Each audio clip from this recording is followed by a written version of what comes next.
People who have like money to do your high ticket offers are not on Instagram for hours and hours and hours, liking things, saving things, sharing them. They instead will go on your profile. They'll lurk. They're going to stalk you. They're going to look at everything. And then that website click is going to come through, or that DM is going to come through that says, hey, I like what you're doing. I want to work with you. Mhm. So if you're not getting all the likes, you're not getting all the shares, it's okay. There's some lurkers out there ready for their moment to work with you. Welcome to Coffee Powered Systems, equipping women with actionable steps to overcome overwhelm and streamline business and life. So grab your favorite drink and come hang out with me. I'm your host, Miranda Merton. Hey friends, welcome back to Coffee Powered Systems. Get ready to tune in to this episode about everyone's favorite topic, content creation.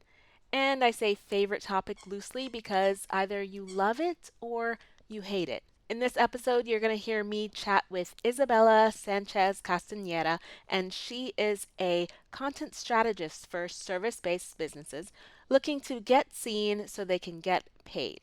Now, a little bit about Isabella. After graduating in the middle of the pandemic, she dove straight into the corporate world as a digital editor, but only a few months in, she realized her impact could be 10x greater as an independent business owner. So now she helps entrepreneurs market themselves on social so that they too can follow their passions.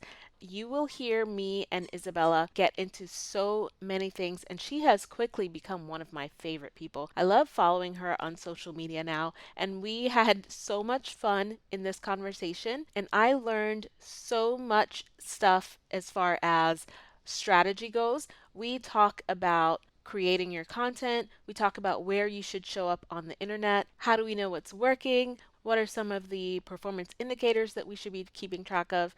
And then we also get into repurposing content. How do you get started repurposing, which is a huge thing, especially right now with video being as big as it is right now. We want to learn how to take those videos and the clips that we create and turn them into other content. So tune in and listen to me and Isabella chat about content creation. I have another special guest with me. I'm talking to Isabella Sanchez Castañeda, and she is a content strategist for service-based businesses looking to get seen so they can get paid. Isabella, welcome to the show. Thank you so much for having me. I'm so excited. This is my first podcast interview, so I'm ready. Yes, I love it. I am so happy to talk to you today because I feel like content creation is one of those things that we all have like a love-hate relationship with. It's like we know we have to do it, and some people are really great at it, and some people are just like, it's like pulling teeth, right? And a lot of people tend to run away from content creation, but you ran right into it. Did you go into a corporate position after you graduated, or did you jump right into the entrepreneurial pond? Yeah, so I graduated May 2020, like smack in the middle of the pandemic, and I was very fortunate to get a corporate job right off the bat. And it was actually in journalism, which is what I thought was my dream career for forever. And I got to be a digital editor for a regional magazine, and my job ended up being almost 85% social media and SEO, website, YouTube. It was everything that we do on a day-to-day as business owners now. That's what I was doing over there. And it was okay. As many of us, we know the corporate grind and we know the things that come up that may not be the most aligned. And so I started looking for new things to do and take the skills that I had learned there. I had learned, I've been doing social media for a nonprofit for a long time. And I was like, I'm ready. I love content. I think we're all just natural content creators, even if we don't think we are. Every day we're putting out something. And so I also think we're all influencers. I know people have a big hubbubaloo about that, but we're all influencers. Every time your friend asks you for a book recommendation, every time someone asks you where you get your shoes from, you are influencing someone. So I love helping business owners get to do that. Very true. I love that. We are all influencers in our own way, right? Mhm. And there are a ton of places that we can show up on the internet. And like we have our tried and true places that don't seem like they're going anywhere, like Facebook, Instagram, LinkedIn. And then we have like the pop ups and the new platforms. So, how do you know where to spend your time? Because although I don't think you need to be everywhere, I'm not Gary Vee. I'm not trying to be on every single platform when it comes out. There are people who think differently about that. So what's your take on it?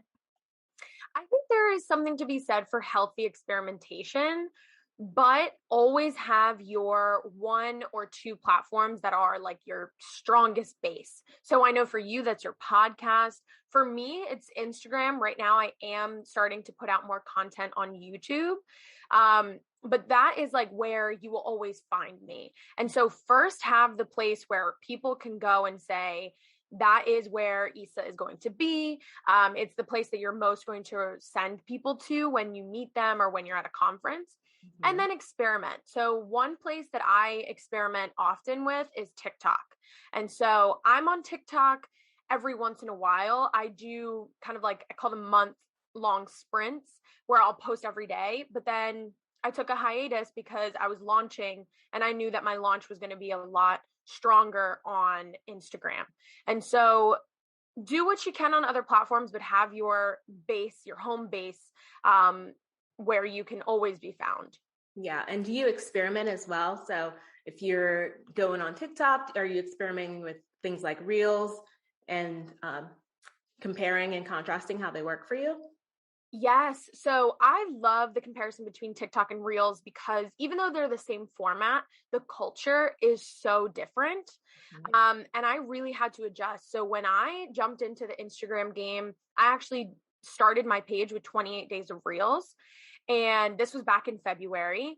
And it was like my everything. I created an offer around it. I love Reels. But when you go on TikTok, it's a lot less curated. It's a lot more people speaking directly to the camera. It's a lot more controversial hot takes than you're maybe used to. And they, their style of short form video has been around a little longer. Mhm. So they just have that edge. But it allowed me to then repurpose. It allowed me, sometimes I wouldn't put up my TikTok as a reel on Instagram, but I would put it in my story because I knew it was going to be more of a conversation starter. And that experimentation just lets you know that you can repurpose. You just have to repurpose with intention. Mm-hmm. Yeah, absolutely. So when I talk to business owners, the same pain points always come up for them. It's like they're either overwhelmed by doing all the things or all the content creation. They're Mm-hmm. confused, whether it's like which platforms to post on or the when, what, where, how, and why. So I'm all about action steps and moving forward. So can you walk us through the process of creating a system for content creation in order to be more consistent, yet still keeping it fun? Mm-hmm.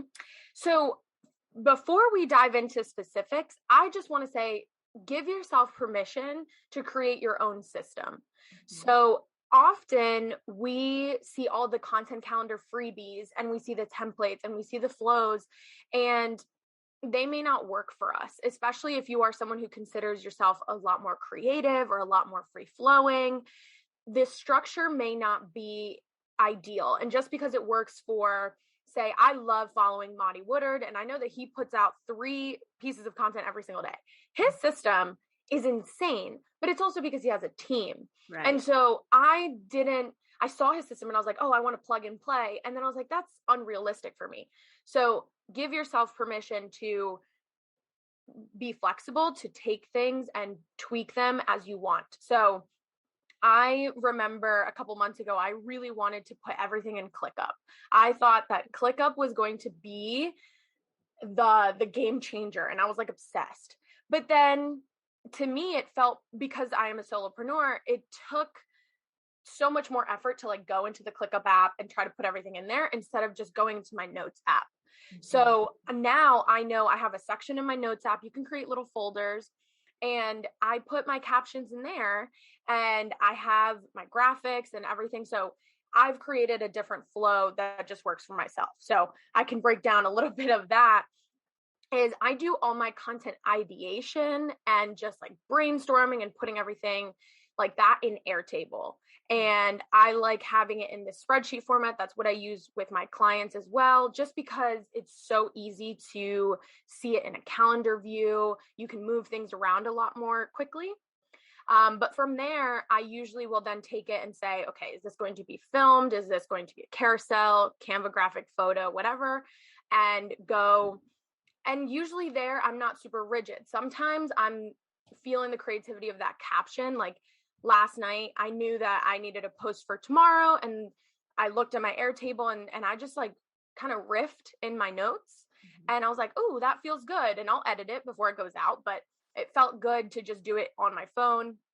And then I'll go into Canva and do the graphic that goes with it.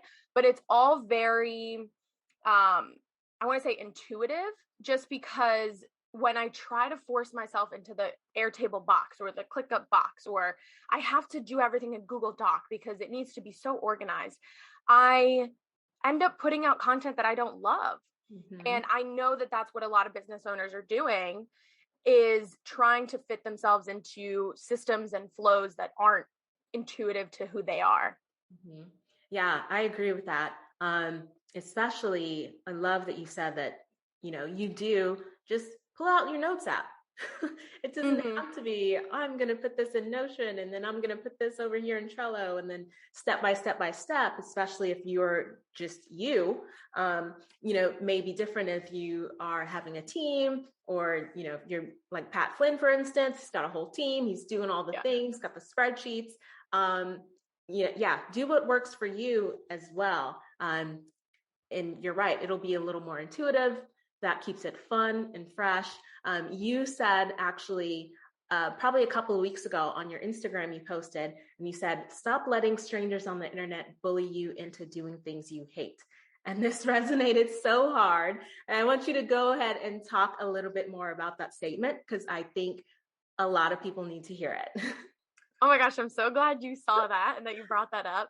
So that was one of those posts where I was riffing in my notes. Like I heard somebody say something and I was like, I hate that. Why are people doing that? And so that was a very intuitive post for me. And no, it's just that as business owners, especially in the Instagram space, it's not normal to be receiving this much information and feedback every 10 seconds as you like push up and you see something, and everybody has an opinion. Everyone's trying to sell to you. Everyone is just trying to get you to feel like there's something a little bit wrong with your business and they're the only people that can fix it. I understand that's marketing, right? Like that's part of what we do, is to try to get people to be problem aware. And after they're problem aware, we're the solution. Yeah. But I had so many people coming to me telling me that they felt like they had to post 7 days a week because so-and-so said so, because this other person told them that in their group coaching program, if they didn't have this offer on Evergreen, that they weren't a real business owner. Or the one that always gets me is, I'm not making 10K months, so I'm a failure. And I'm like, how many of us really honestly were making 10K months in corporate? I know I was not at all. And so all of that, like all of these messages that we're being bombarded with every day is like bullying, is telling us you're not good enough, you're not doing enough, you need this, you need that.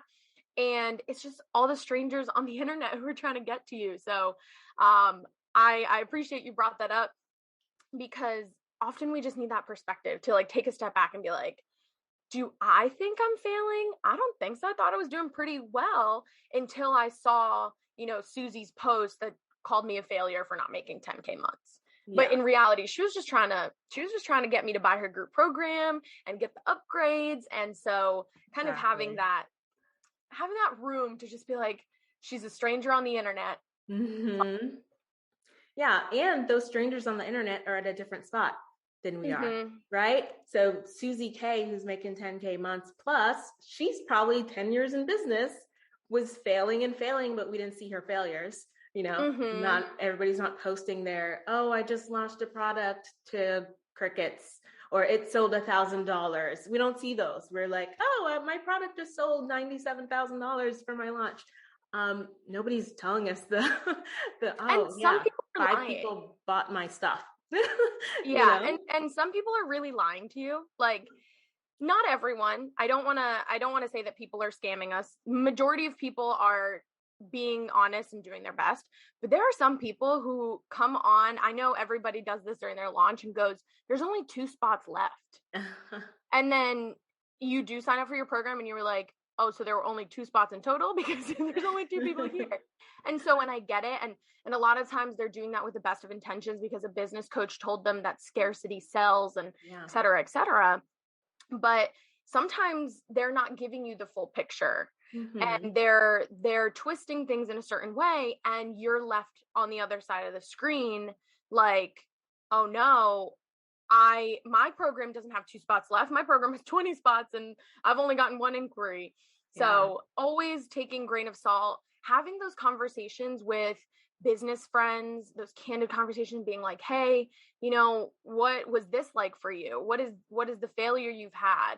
And just understanding that everyone is just trying their best and feeling the same thing of like, oh my goodness, I can't make Susie's 10K months.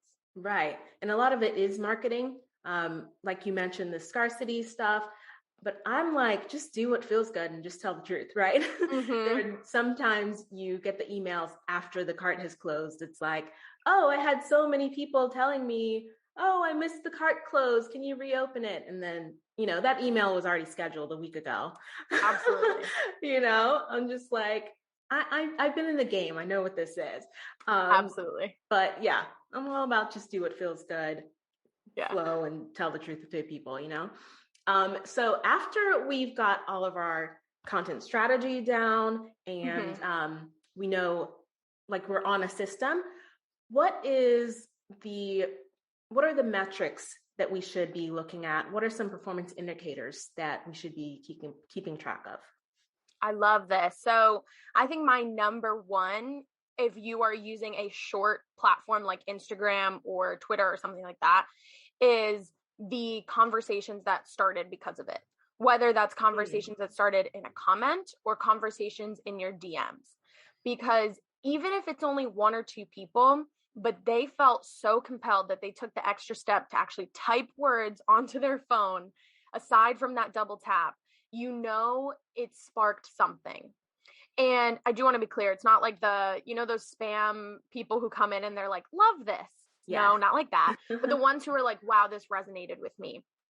Anytime someone took the time to communicate that to you, it means that you're speaking to that ideal audience because they felt seen in some way. And so pay attention to those conversation starters, especially in the beginning where you might not have thousands of followers. You're just trying your best every day. And so if somebody goes out of their way to say, I felt seen, I appreciate this, I love that you said that, I want to know more, you're on the right track.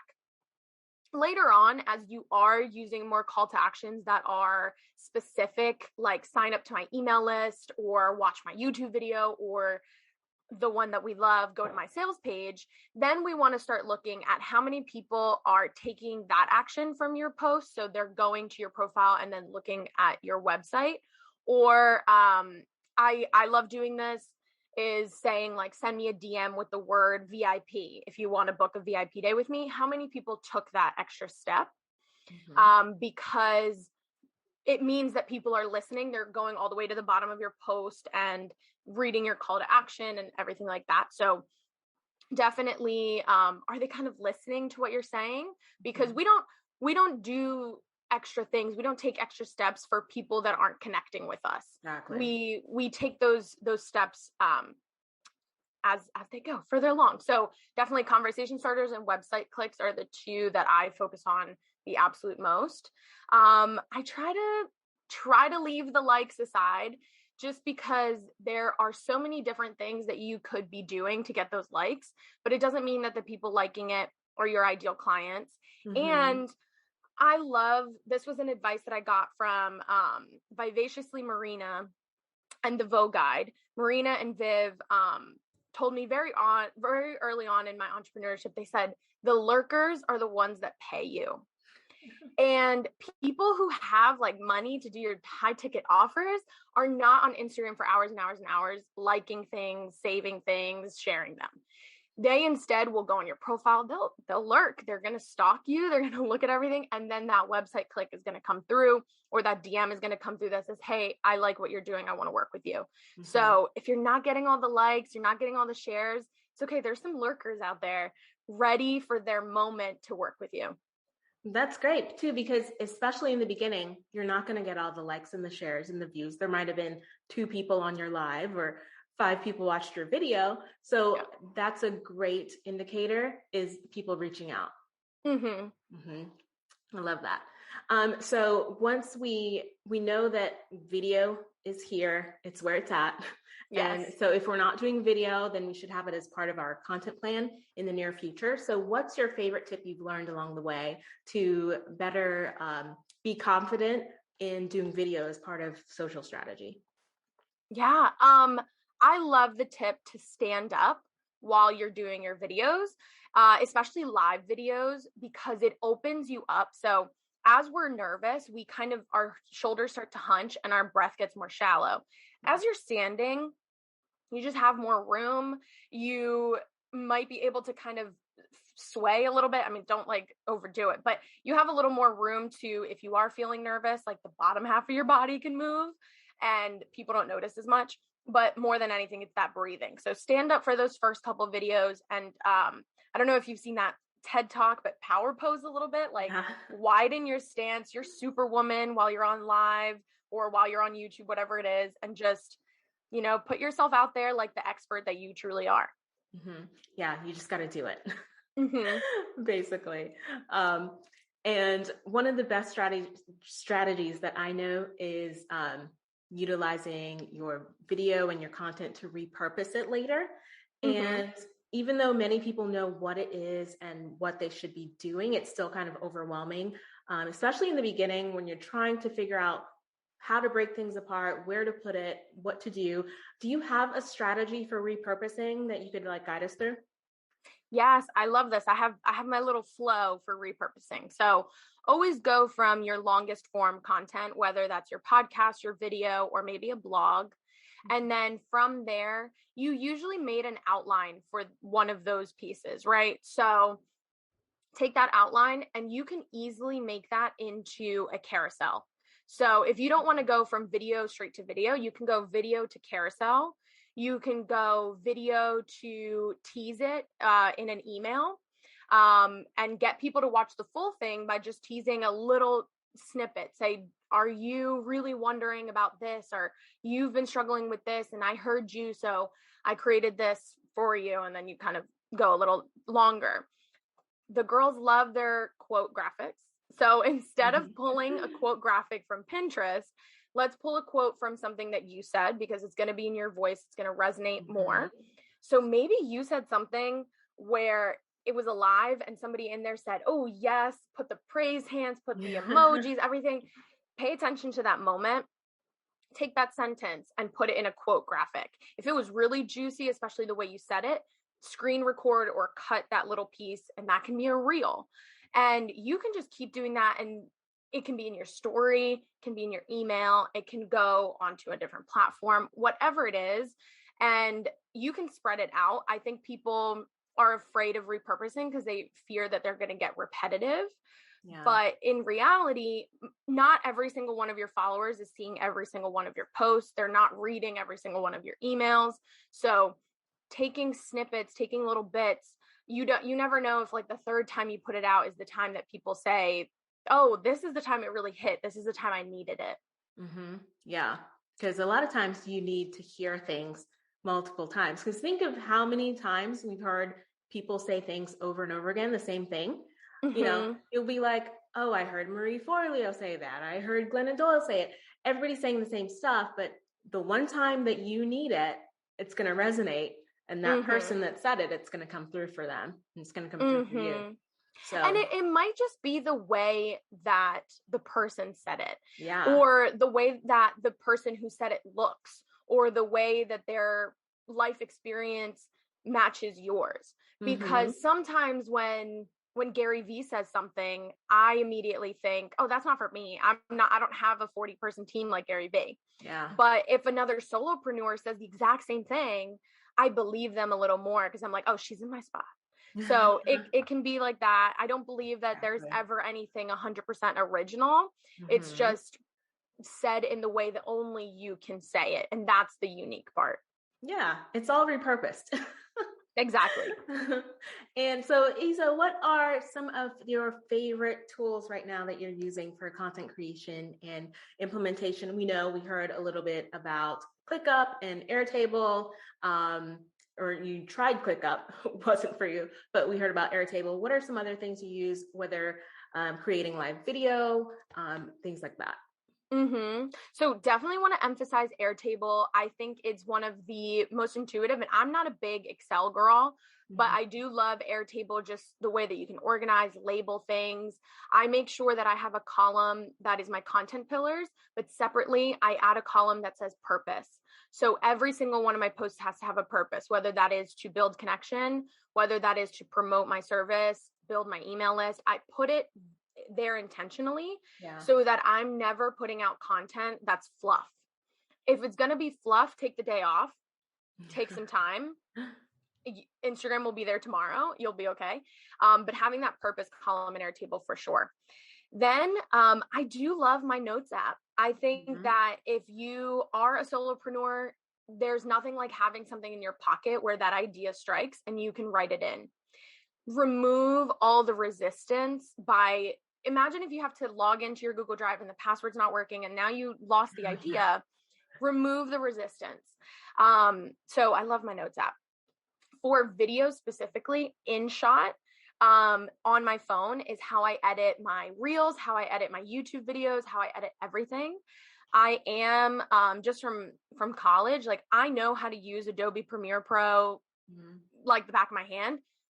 It's too much to take the video, upload it to my computer, edit it on there, download it. That was too much resistance for me. Yeah. So InShot is what it is for now. It doesn't have to be fancy. I think kind of like what we were talking about before, when you see this big stranger on the internet and they say, well, I use Adobe Premiere and I have an editor that puts in this many graphics into every single video. And you start thinking, well, I have to do that. But if that's going to be the reason you don't put out a video at all, go for the free apps. InShot is free. You can pay for upgrades. You don't need them right away. Same thing with if you're someone who's going to start a podcast, Zoom, go for Zoom. There's an app on your phone. I think it's called Wave. I can pull it up because I do really, really love it. And it's called Twisted Wave. And so maybe you want to use Twisted Wave and upload to Anchor from your phone. Do that. I'm all about keeping it simple. And then I don't use any sort of scheduler, but I do use Feed Preview on my phone. It's different than the Preview app. I know that they get confused a lot, but Feed Preview, you never have to put in your password. So I really appreciate that and just like not having to give out more information than I need to. Yeah. Awesome. And I love the resistance piece because that's usually where people stop, right? It's like, oh, I'm going to create the content. I'm going to do the thing. And so-and-so said, I need to use this tool. So I'm going to use it. And then they get confused and they're like, oh my God, I don't know how to work this. And then they put it away and it's so easy to not go back to it because you're confused, you're overwhelmed. You just don't know where to go from that. So keeping it simple, perfect. Yes. And keeping it also where you have to know your own time management skills. So I'm not the girl to teach you time management, but I am the person to teach you how to maximize every free minute. So if you are, and that's why I like to keep everything on my phone. I know I mentioned a lot of things that are direct to the iPhone like app store, is because if I'm waiting in line at the grocery store and it's going to take me forever, I pull out my notes app and I start thinking, you know what? I know I have that caption for tomorrow. Or I go into my InShot and I tweak the text a little bit. And I can do that all from my phone and take advantage of those downtime moments where in reality, I was probably going to go scroll TikTok. Mm-hmm. And if you're someone who's like that, who's a little more sporadic, you like to jump from task to task, make it as easy as possible to do that. Just because just I know everyone loves to time block, but just because you can't dedicate 2 hours to doing a task from start to finish doesn't mean that the 5-minute chunks won't get you there. Mm-hmm. And I'm all about maximizing the 5-minute little quick jumps, and you can edit on Canva, you can put in whatever you need. So take advantage of those little moments. Mm-hmm. Perfect. And before we wrap up, I would love to know about your content pillars, how you structure those, and if you're pulling, your ideas from content pillars as you go, or if it's more, organized. How are you doing that? Mm-hmm. I'll talk about how I do it for clients, because as we know, we're all great at helping other people, and then ours is like, don't look back there. Because I tweak my own personal content pillars a lot. But for clients, it's usually it's going to come from the questionnaire or the conversation that I have with them. I always have a personal connection pillar. And that is, it doesn't have to mean exposing your entire life on the internet, but it has to be what makes you so qualified. And I don't mean the degrees or the certifications, but tell me about, I was working with a photographer. Tell me about the first time that you picked up a camera. Tell me about the first time that you edited a photo and felt amazing about it. That connection pillar is going to be one of the biggest differentiations for you. And it just makes people feel like you're their best friend. Then another pillar that's pretty related is your differentiation or thought leadership pillar. And that's going to be where I ask you to push the envelope. Tell me the things that you don't agree with in your industry. Tell me the things that you are adamant about that you need your clients to believe. Because if they're not, like, for example, if you are coming to me for hashtag strategy, you're coming to the wrong girl. I know that's been a big conversation on Instagram right now. And so I actively talk about how I don't think that hashtags are all that important. Other people might, lose their head about it, but that's part of my thought leadership and differentiation pillar. Then the other ones are a lot more industry specific. So talk about your specific specialty. Again, going off of the photographer example, she loves to use props. So we actually have a whole pillar about props and equipment. We have another pillar about posing and how she makes people feel comfortable. And all of those things are a lot more related to the action that she takes with a client. I think you should be showing your process. You should be very transparent about how you work with people, because that's going to build so much trust. And going for about 4 to 5 pillars max. 4 is usually that sweet spot. And it just lets you have a lot of creativity within a pretty structured, like, container. I don't want to say box, but container. Awesome. Mm-hmm. I wanted to wrap up. I see that you have a content VIP day.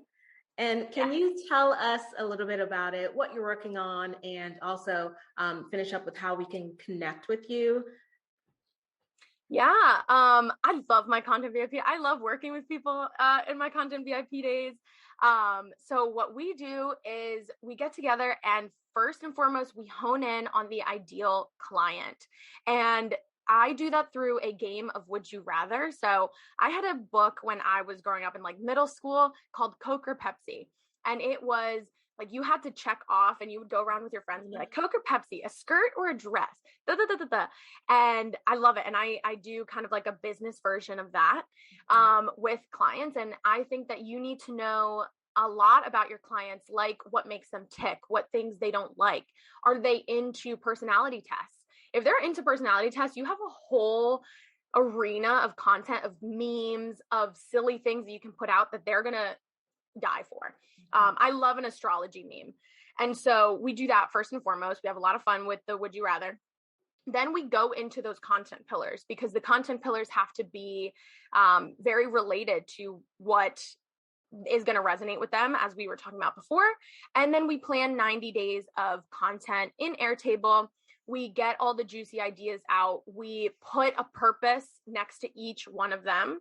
And then you have that for a full 3 months, a full quarter. And all of it is very easily repurposed as well. So then you can extend that for another couple months. You can always come back for a tune-up, but it's just so nice to feel like you don't have to wake up every day and guess. You don't have to wake up and say, what am I going to post? Is it going to be aligned? Does it have a purpose? Is it in one of my pillars? Is this what I want to promote right now? You don't have to ask yourself any more of those questions because we ask them during the VIP day, and it's in Airtable, my favorite. And you just go and say, okay, I know what today is. It's been so exciting. And it's very customized. I don't believe in one size fits all. I don't believe in caption templates because then you sound like everyone else, and that's not what we're here to do. So those are the VIP days. You can connect with me at Isa Media Inc., ISA Media Inc. on Instagram. I'm on YouTube, and I've been loving YouTube. I have another video today. And yeah, I'm always down for a DM and just any questions you might have. Awesome. Well, I will drop all of those links in the show notes and make sure people know where to connect with you. Definitely gonna get up on that VIP day because it sounds awesome. Especially, you know, I'm gonna pick one up sometime down the road. I need some content VIP in my life. So definitely connect with Isa on her VIP day. And that is all we have for today. We will see you next time. Thank you so much. Thank you. Thanks for listening to Coffee Powered Systems. You can find links to everything mentioned in the episode down in the show notes or on the website at mirandamerton.com. If you enjoyed this episode, rate and review it in iTunes or where you enjoy listening so others can find it too. And join me here next time.